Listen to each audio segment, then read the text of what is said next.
Les bombardements atomiques d'Hiroshima et de Nagasaki sont des événements marquants de la Seconde Guerre mondiale, constituant les premières et seules utilisations d'armes nucléaires en temps de guerre.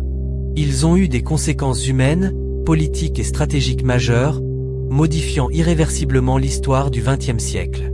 En 1945, la Seconde Guerre mondiale touche à sa fin en Europe, l'Allemagne nazie s'étant rendue en mai.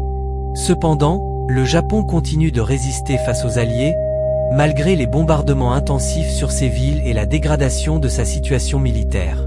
Les Américains, confrontés à la perspective d'une invasion terrestre du Japon, estiment que cette option pourrait coûter des centaines de milliers de vies américaines et japonaises. Le projet Manhattan, initié en 1942, aboutit à la création de la première bombe atomique. Les Américains, sous la présidence d'Harry Truman après la mort de Franklin D. Roosevelt, décident d'utiliser cette arme pour forcer la reddition du Japon et mettre fin à la guerre rapidement. Le 6 août 1945, à 8h15 du matin, le bombardier B-29 Enola Gay, piloté par le colonel Paul Tibet, largue Little Boy, une bombe à l'uranium d'une puissance estimée à 15 kilotonnes de TNT, sur la ville d'Hiroshima. L'explosion détruit immédiatement une grande partie de la ville et cause la mort d'environ 70 000 personnes sur le coup. Dans les semaines suivantes, les blessures, les brûlures et les radiations porteront le bilan à près de 140 000 morts.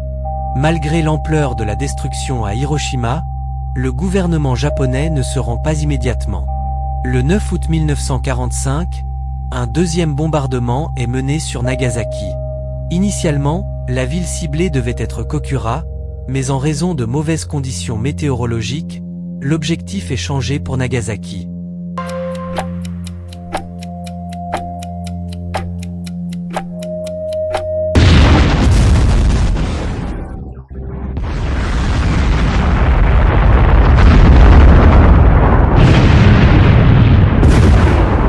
À 11h02, la bombe Fat Man, utilisant du plutonium et d'une puissance de 21 kilotonnes de TNT, explose au-dessus de la ville.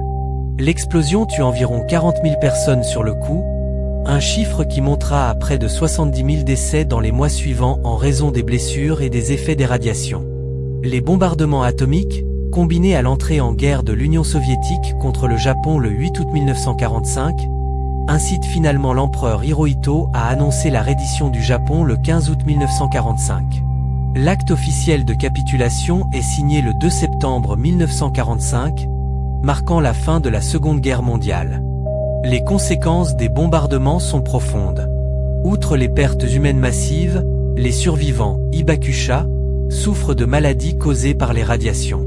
Sur le plan international, ces événements ouvrent l'ère nucléaire et mènent à la guerre froide, marquée par une course aux armements entre les États-Unis et l'Union soviétique.